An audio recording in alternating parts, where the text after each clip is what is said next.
तो बढ़ गया हमारा और एक्सरसाइज कम हो गई, इसलिए मूवमेंट बढ़ाइए शरीर का। पानी को तिगुना और कसरत को तिगुना करो, हंसने को चौगुना। याद रखो, हंसने वाला व्यक्ति कभी कोई गलत काम नहीं कर सकता जीवन में। जो हंसता रहता है ना, वो कभी गलत काम नहीं कर सकता, उसको शक्ति नहीं है गलत काम करने की। लेकिन वो हंसी रावण की नहीं होनी चाहिए। नेचुरल लाफिंग, नेचुरल जो है मुस्कुराहट होनी चाहिए। आप किसी के साथ, आप सहेली के साथ विचार नहीं मिलते हैं, कभी कभी अरे इसका तो मुंह भी नहीं देखूंगी मैं, ऐसा भी विचार आता है ना। उस समय यदि आप सामने आ जाए, एक स्माइल दे दो, देखिए परिवर्तन कैसे आता है। Just smile, your duty is over. आप केवल मुस्कुराइए, आपके विचारों में परिवर्तन आ जाएगा, अगले के विचारों में भी परिवर्तन आ जाएगा। हंसने वाला व्यक्ति कभी गलत काम नहीं कर सकता। क्यों? हंसते हंसते यदि मम्मी बेटे को चप्पट भी लगाती है ना, तो बेटा भी हंसता है हंसते हंसते। और गुस्से में आकर यदि चप्पट लगाई तो बेटा सोचता है मुझे बड़ा होने दीजिए।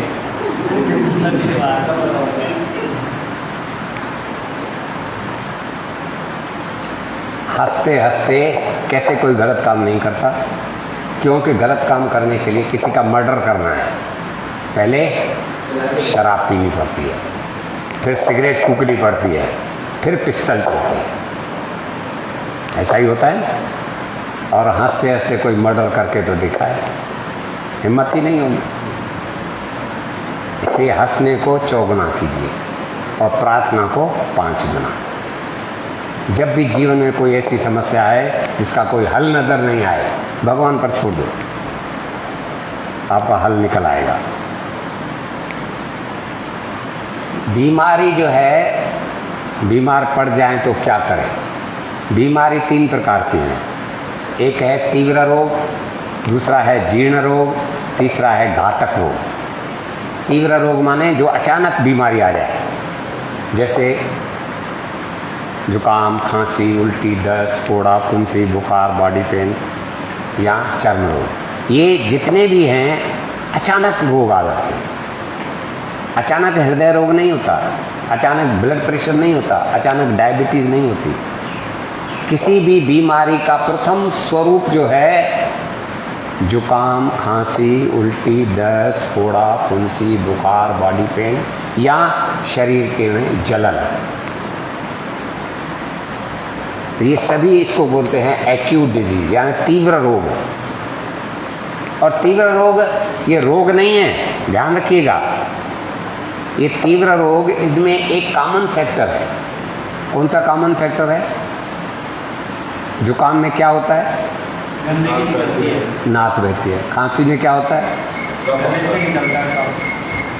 अब नाक बहती है, कोई गंगा जल तो नहीं निकलता। और खांसी में बलगम निकलता है, कोई मक्खन तो नहीं निकलता, कचरा ही निकलता है ना। उल्टी दस्त में क्या निकलता है? कचरा निकलता। बुखार में क्या निकलता है? पसीने के रूप में कचरा ही बाहर आता है। ये जितने भी तीव्र रोग हैं, सब में एक कॉमन फैक्टर है, शरीर से कचरा बाहर जा रहा है। तो शरीर से कचरा बाहर जा रहा है तो अच्छी बात है या बुरी बात है? अच्छी बात है। आप पलट जाएंगे, अभी मैं एक सवाल पूछूंगा, यदि अच्छी बात है तो डॉक्टर के पास क्यों जाते हैं? कोई जवाब नहीं है आपके पास, कोई जवाब नहीं है आपके पास।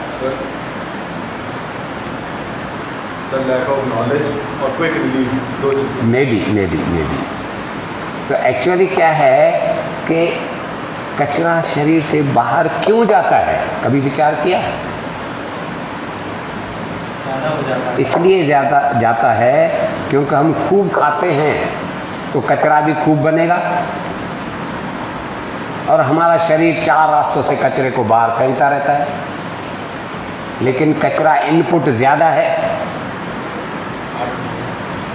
और बेचारे वो 4 रास्ते पूरे नहीं पड़ते, तो हमारा शरीर इमरजेंसी डोर खोलता है आपातकालीन द्वार खोलता है, जुकाम के रूप में, खांसी के रूप में, उल्टी के रूप में, दस्त के रूप में, फोड़ा के रूप में, फुंसी के रूप में, बुखार के रूप में, बॉडी पेन के रूप में, जलन के रूप में। ये जितने भी तीव्र रोग हैं ये इमरजेंसी डोर्स हैं, आपातकालीन द्वार हैं कचरे को फेंकने के लिए।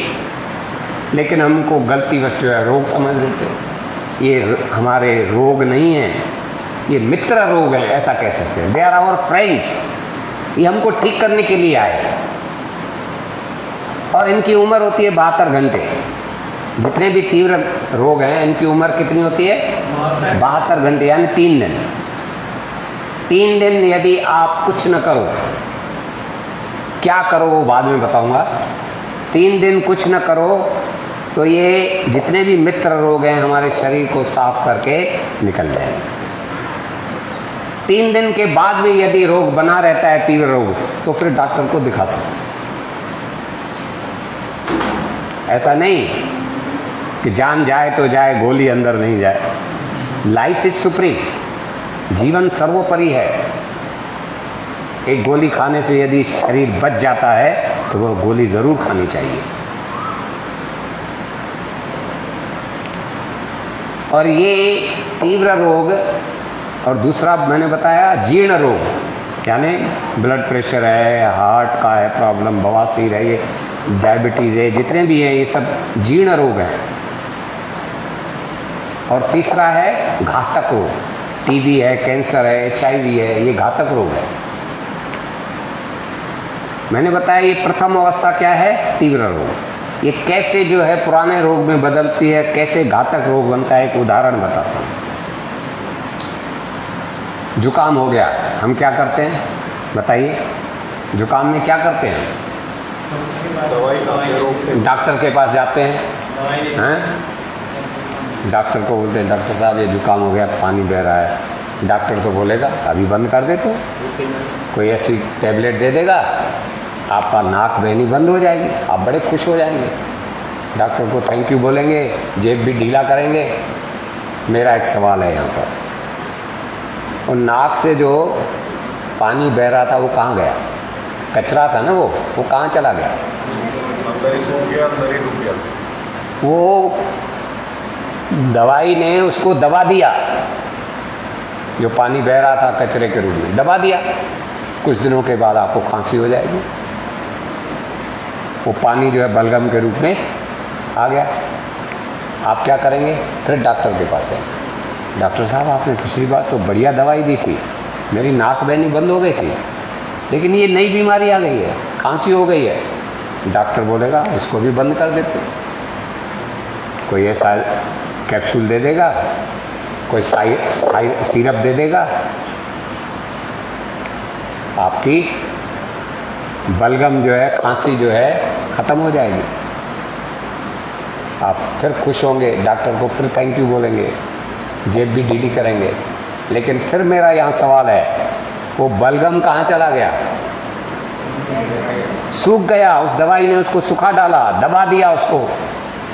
कुछ दिनों के बाद आपको सांस लेने में तकलीफ होगी, आपको अस्थमा हो जाएगा। ये पुरानी बीमारी हो गई, क्रॉनिक बीमारी हो गई। आप फिर डॉक्टर के पास जाएंगे, फिर डॉक्टर क्या करेगा? पफ देगा आपको, लॉलीपॉप, सूंघते रहो। यहाँ पर भी आपने प्रॉपरली मैनेज नहीं किया तो यही अस्थमा, टीबी बन जाता है, जो घातक रोग है। ऐसे हर बीमारी, तीव्र रोग से एक्यूट से क्रॉनिक, क्रॉनिक से जो है डिस्ट्रक्टिव, ऐसे चैनल बना रहता है, हमको पता ही नहीं लगता। तो ऐसे आप यदि तीव्र रोग को अच्छी तरह से मैनेज करें तो वो क्रॉनिक में चेंज नहीं होंगे, नहीं घातक रोग होंगे। तो हमें यदि तीव्र रोगों का कैसे निवारण करें ये समझ में आ जाए तो पुरानी बीमारी तो होगी नहीं, घातक रोग भी होंगे ही नहीं। तो तीव्र रोगों का क्या इलाज करें, यही नेचुरोपैथी है।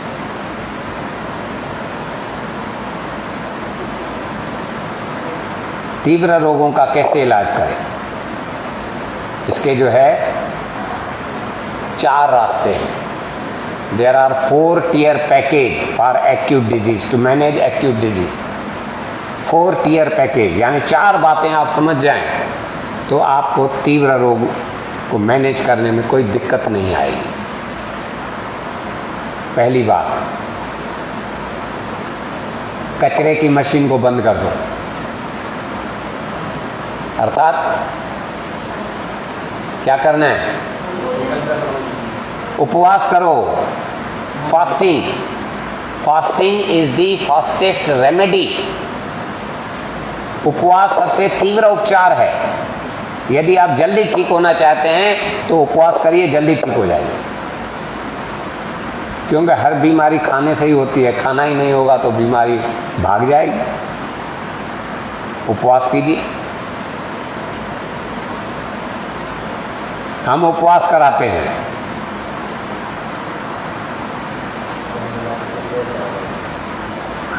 इसलिए कि बीमारी जल्दी ठीक हो जाए। लेकिन हमारे ऊपर ये आरोप लगता है, उपवास कराते हैं ना तो क्या आरोप लगता है, ये भूखों मारते हैं। आरोप लगता है कि ये भूखों मारते हैं। हम ये सोचकर कराते हैं कि जल्दी ठीक हो जाएंगे, लेकिन गलत आरोप लगते हैं।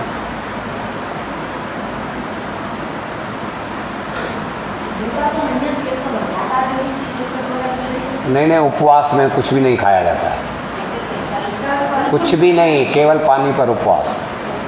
वो तो फल खाएंगे तो फलाहार हो जाएगा ना वो, या रस पिएंगे तो रसाहार हो जाएगा, आहार तो हो गया ना। उपवास माने कुछ नहीं, वो जल्दी ठीक करता है। हाँ बिल्कुल, आप करके देखिए ना। आप ईमानदारी के साथ यदि उपवास करेंगे ना तो एक दिन में ही पता चल जाएगा आपको। और तो ये कहे कि उपवास रखने से तो चक्कर आ गया, मैं तो बीमार पड़ जाऊंगी।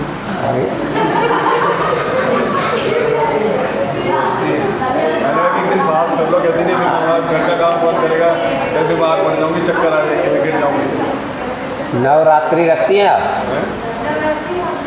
पहला रात्रि नहीं रखती? मैं 9 रखता हूँ, पहला रात्रि रखती है। पहला रात्रि पहला और आखिरी।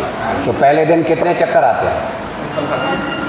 तो जब पहले दिन ही आखिरी दिन में नहीं आ रहे तो बीच में भी नहीं आएंगे। तो ऐसे ही उपवास किया आपने, अच्छी बात है ना।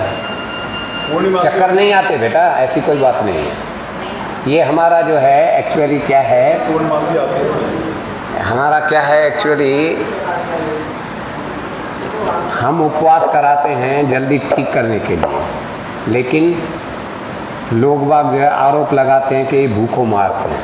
तो मुझे एक शेर याद आता है गालिब का, हम आह भी भरते हैं तो हो जाते हैं बदनाम। हम आह भी भरते हैं तो हो जाते हैं बदनाम। आह भरते हैं माने उपवास कराते हैं तो हो जाते हैं बदनाम, ये भूखों मारते हैं।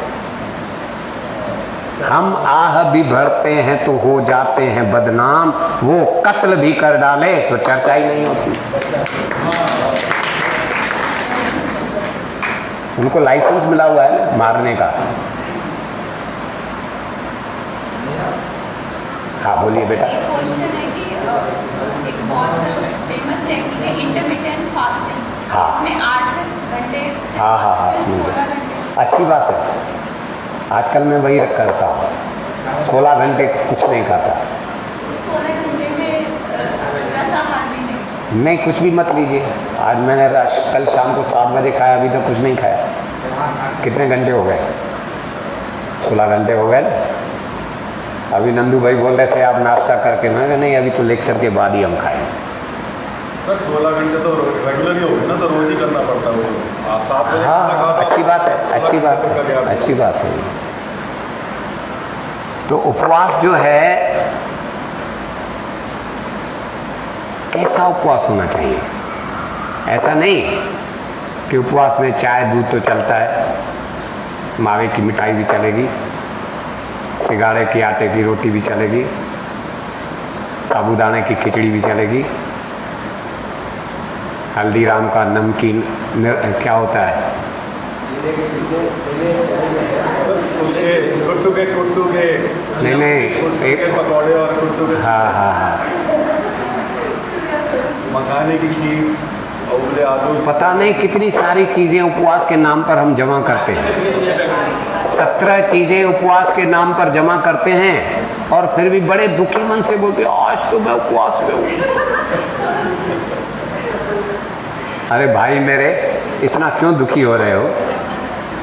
17 चीज़ें इकट्ठी करने के बाद भी बोल रहे हैं कि आज मैं दुखी हूँ, तो इससे अच्छा है 2 चीज़ें खा लो, दाल रोटी। उपवास की जरूरत नहीं, ये उपवास नहीं, ये बकवास है। ऐसा उपवास नहीं चाहिए। सही मायने में उपवास केवल पानी पर या नींबू पानी पर, सही मायने में उपवास कीजिए। एक और उपवास का उदाहरण बताता हूँ कि हमारे यहाँ हिंदुओं में पितृपक्ष होता है ना, श्राद्ध के 15 दिन होते हैं। तो एक बार किसी यजमान के यहाँ पिताजी का श्राद्ध था, उसने पंडित जी को फ़ोन किया, साहब हमारे पिताजी का श्राद्ध है, कल आइएगा। तो पंडित जी ने व्हाट्सएप पर मैसेज भेज दिया, कल मेरा उपवास है, निम्न चीज़ें तैयार रखना। लिस्ट बना के भेज दी। क्या क्या लिखा था उसमें? 7 प्रकार के ताज़े फल,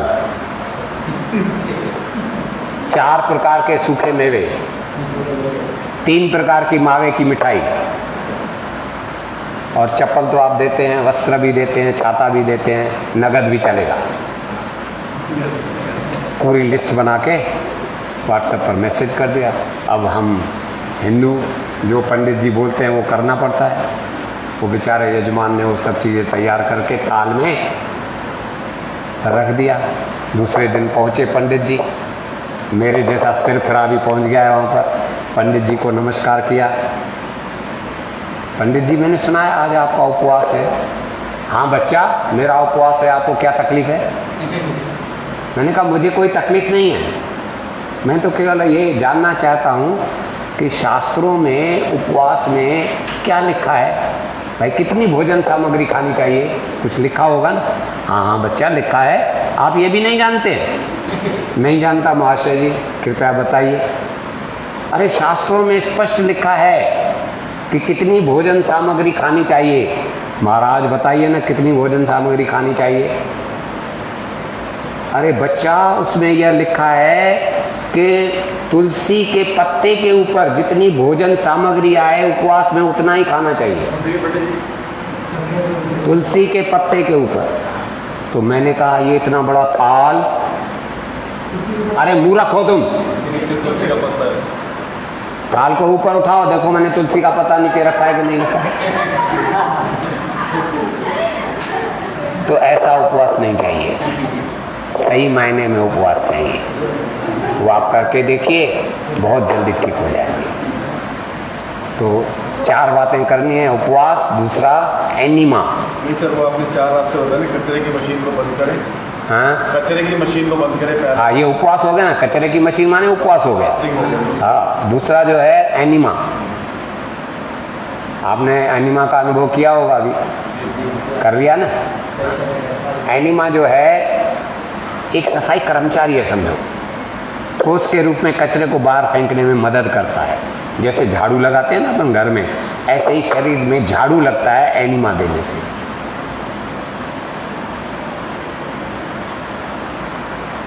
झाड़ू लगाने के बाद हम क्या करते हैं? घर में पोछा लगाते हैं। तो पहला हो गया उपवास, दूसरा हो गया एनीमा, तीसरा हो गया पोछा लगाना। झाड़ू लगा दिया एनीमा के रूप में, अब पोछा भी लगाना है। अर्थात खूब पानी पीजिए, कोई दिक्कत वाली बात नहीं है। आपका शरीर बिल्कुल जो है साफ हो जाएगा, पवित्र हो जाएगा। और चौथी और अंतिम बात, इन तीनों से भी महत्वपूर्ण है, वो क्या है? जैसे आपका कोई 2 व्हीलर है या 4 व्हीलर है, वो यदि पंक्चर हो जाए, हवा निकल जाए, कोई मैकेनिकल डिफेक्ट हो जाए, तो क्या करते हैं आप? किसी गैराज में डालते हैं ना, ठीक करवाते हैं पंक्चर, या हवा भरवाते हैं, या मैकेनिकल डिफेक्ट ठीक करवाते हैं। यह हमारा शरीर भी यदि पंक्चर हो जाए, हमारी भी हवा निकल जाए, कोई मैकेनिकल डिफेक्ट आ जाए, तो हमारे लिए गैराज क्या होगी? डॉक्टर के बारे में। नहीं, डॉक्टर नहीं, क्या? आराम। यू आर राइट, आराम। Rest is best. आराम बड़ी चीज है, चादर तान के सो। अब देखिए, ये तीव्र रोग है, नाक बह रही है, खांसी हो रही है, उल्टी दस्त हो रहे हैं, फोड़ा फुंसी है, बुखार है, बॉडी पेन है, किसी काम में मन लगता है क्या? नहीं लगता ना। शरीर क्या चाहता है और हम क्या करते हैं? आयोडेक्स मलिए, काम पे चलिए।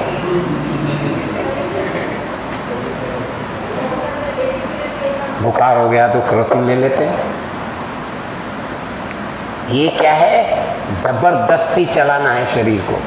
जैसे ना वो तांगे वाला, अब घोड़ा बेचारा थक गया, चाबुक लगा दिया, वो दौड़ने लगा। अब कितने चाबुक मारोगे भाई उसको? कितनी गोलियां दोगे? कितने टेबलेट दोगे? कितने आयोडेक्स मलोगे? शरीर चाहता है आराम, आप उसको जबरदस्ती काम में लगा रहे, वो बेचारा थक जाएगा, मर जाएगा। इसलिए घोड़े बेच के सो जाओ। ऐसा समझो हमारे लिए सब मर गए। करो नहीं ये भाई। किसी काम में मन नहीं लगता है तो शरीर की भाषा को पढ़िए ना। What is the body language? शरीर की भाषा को जो पढ़ना जानता है ना, वो अपने को अच्छी तरह से ठीक कर सकता है। शरीर, अब देखिए, अभी यदि आपको चाहें तो रजाई ओढ़ के सो जाओ। अभी सोओगे क्या? अभी शरीर क्या चाहता है? अभी ठंड चाहता है। अभी गर्मी के मौसम है, ठंडी चीज चाहता है वो। तो जब जिस चीज की आवश्यकता हो, what is the need of the body, उस नीड की पूर्ति कीजिए आप ठीक हो जाएंगे। जब भी जरूरत पड़े जिस चीज की शरीर को, उस चीज की पूर्ति करिए। बॉडी की लैंग्वेज हो गई पढ़ना है। तो ये 4 बातें हैं: उपवास, एनिमा, खूब पानी पीना और आराम करना। ये 4 बातें यदि आपने ईमानदारी के साथ सुबह से शाम तक किया, 3 दिन तो बहुत बड़ी बात है। एक दिन भी शांति के साथ, ईमानदारी के साथ, सच्चाई के साथ उपवास किया, एनिमा लिया, पानी खूब पिया, आराम किया, तो शाम को ही परिणाम आने शुरू हो जाएंगे। आप करके देखिए, मेरा एक्सपेरिमेंट किया हुआ है। मैं दिल्ली में एक मेरा प्रोग्राम था, तो सुबह मेरा लेक्चर था और मुझे इतना जुकाम हो गया कि अब ऐसे जुकाम में लेक्चर कैसे दे पाएंगे। मैंने उसको निवेदन किया मंच संचालन को, मेरा शाम को रखिएगा। मैंने फिर सुबह से लेकर शाम तक कुछ नहीं खाया, केवल पानी पिया। शाम को ठीक हो गया मैं, और लेक्चर भी दिया था। तो आप करके देखने की बातें हैं, ये कहने की बातें नहीं है, करके देखिए। अब इसमें कोई आपको शंका हो, कोई क्वेश्चन पूछना हो? हाँ? कितना लेना चाहिए? नहीं, एनिमा आप यदि गलत काम करेंगे, गलत भोजन खाएंगी तो एनिमा लेना पड़ेगा। यदि आप ये अल्कलाइन फूड लेगी तो एनिमा की जरूरत ही नहीं पड़ेगी। मैंने आज तक जीवन में केवल 3 बार एनिमा लिया है। 3 बार जीवन में, पूरे जीवन में। I am running 76। यस, अभी 75 ईयर्स मेरे दिसंबर में पूरे हुए हैं।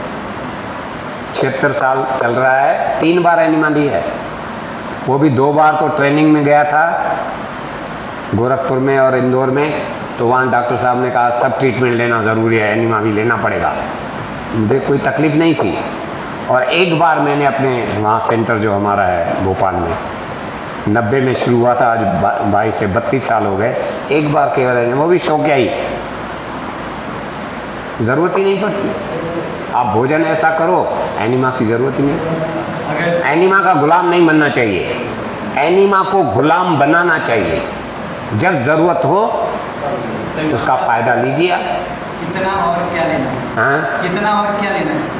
कितना और क्या लेना चाहिए मतलब? मतलब जब हमें ज़रूरत पड़ी उसमें कितना पानी, कितना ग्राम पानी? अरे वो तो ज़्यादा से ज़्यादा आधा लीटर पानी हो, ज़्यादा से ज़्यादा। सादे पानी का? हाँ नहीं, ज़्यादा नहीं। नहीं, सादे पानी का। हाँ, सादा पानी टॉनिक एनिमा है वो। क्योंकि यहाँ मतलब पे कुछ लोग जो है नींबू डालते हैं, कुछ लोग जो है नीम के पत्ते डालते हैं, कुछ आयुर्वेदिक दवाइयाँ भी डालते हैं।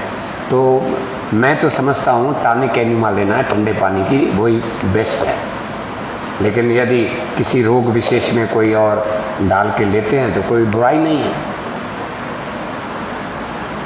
अब मैंने आपको बताया हम कैसे हमारा दिमाग लड़ा के हम कुदरती जो भगवान ने दिया है भोजन उसको कैसे नष्ट करते हैं, कैसे पौष्टिकता उसकी ख़त्म करते हैं, वो एक उदाहरण बताता हूँ।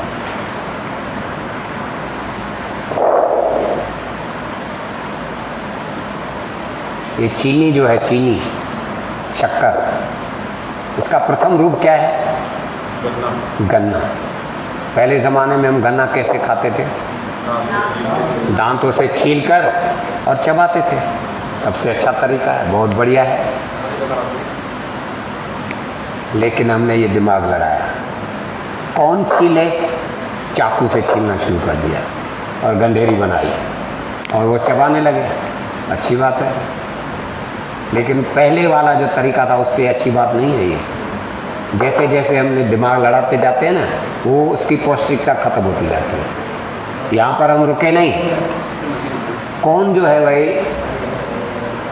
गंढेरी बनाए, बोले इसकी रस निकाल दो। गन्ने का रस निकाल दिया, बड़े चाव से नींबू डालकर पीने लगे, बर्फ़ डाल के, बड़ा मज़ा आया। यहाँ पर भी रुके नहीं, फिर ये दिमाग लड़ाया, अरे ये गन्ने की रस तो यार जल्दी ख़राब हो जाती है। 10 मिनट में ये जो है गन्ने की रस फर्मेंट हो जाती है। इसका गुड़ बना दिया बिना केमिकल वाला, बढ़िया है, चलो भाई। लेकिन बिना केमिकल वाला गुड़ जल्दी ख़राब हो जाता है। फिर दिमाग लड़ाया, केमिकल डाल दिया, ज़्यादा दिन चलने लगा वो, ये झंझट वाला काम ख़त्म हुआ। यहाँ पर भी रुके नहीं, फिर दिमाग लड़ाया, यार ये केमिकल वाला गुड़ भी बरसात में तो पानी पानी हो जाता है, इसकी शक्ल ही बदल दो। डिकलराइज कर दिया और क्या बनाया? चीनी बना दी, शक्कर बना दी। हाँ, ये बढ़िया है। भले 6-6 महीने बोरियों में पड़ी रहे, कोई चिंता की बात नहीं है। यहाँ पर भी नहीं रुके, फिर दिमाग लड़ाया, क्या बनाया? हाँ?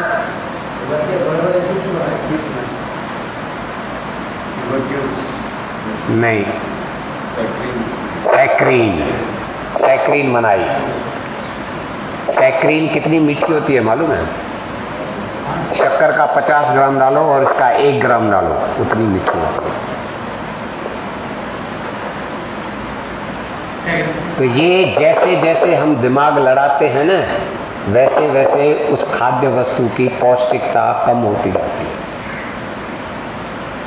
भगवान ने जिस रूप में दिया है उसे उसी रूप में खाने का प्रयास करेंगे तो कोई साइड इफेक्ट नहीं होगा। सूरज भगवान की गर्मी में जितने भी फल पकते हैं, सब्जियां पकती हैं, अनाज जो है, ये जितने भी हैं अनाज स्प्राउट्स के रूप में उपयोग करेंगे तो हम सदैव स्वस्थ रहेंगे। ठीक है। अब अंत में ये जितना भी हमारा डिस्कशन हुआ नेचुरोपैथी के ऊपर, उसका मैंने एक गीत बनाया है। इस गीत में पूरी नेचुरोपैथी आ गई।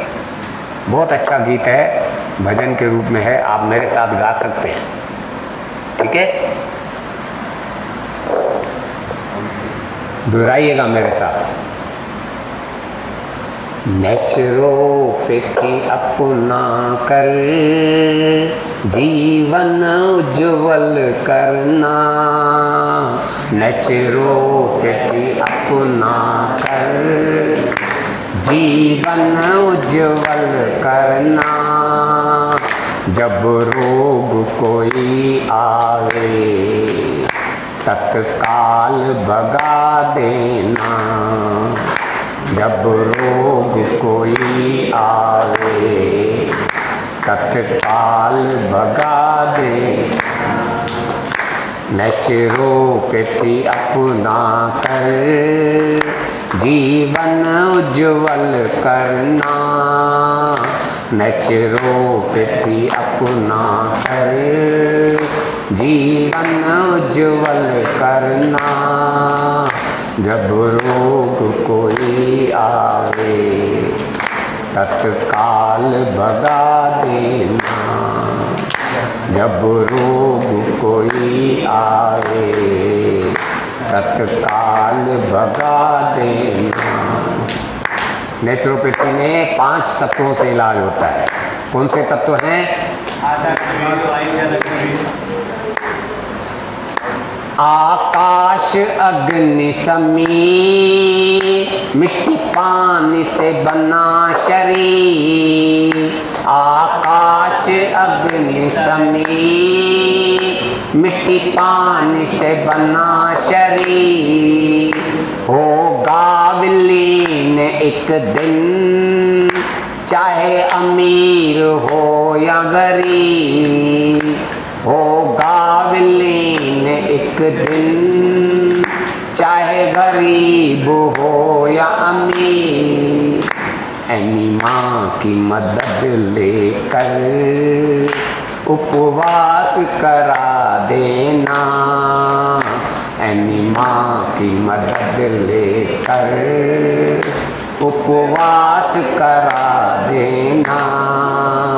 जब रोग कोई आवे तत्काल भगा देना, जब रोग कोई आवे तत्काल भगा दे।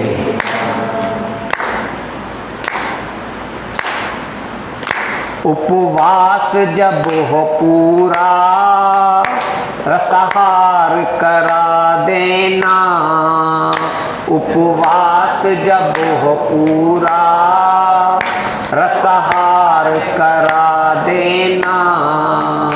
रसाहार जब हो पूरा फलाहार करा देना।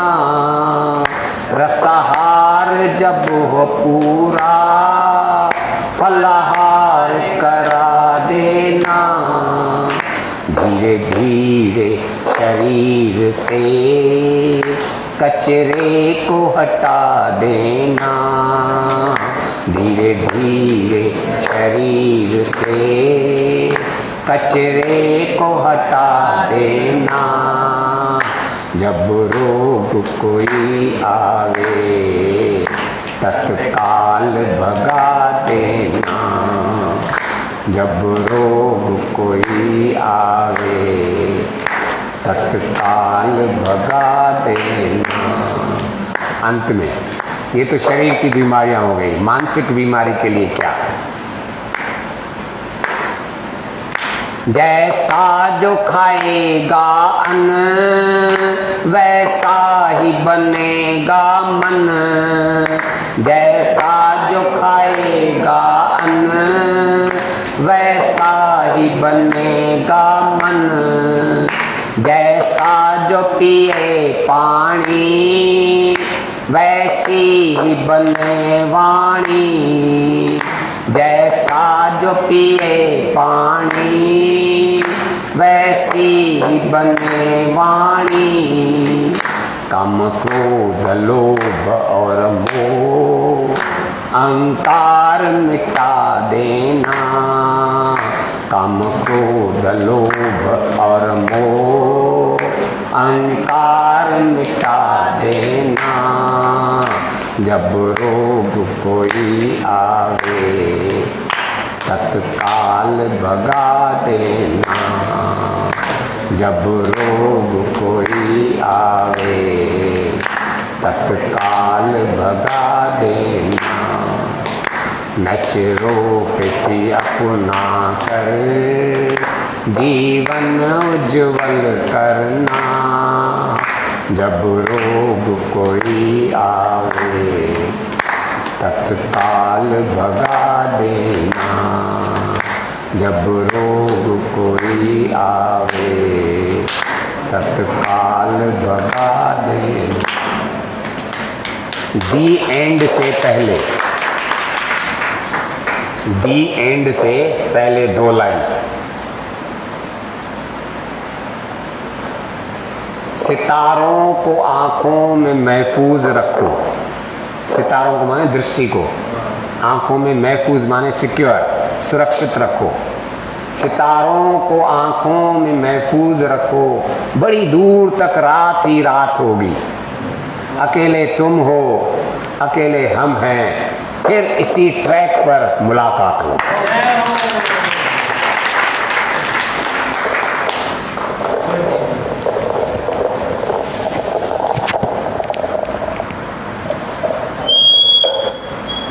और कुछ पूछना हो तो पूछ सकते हैं।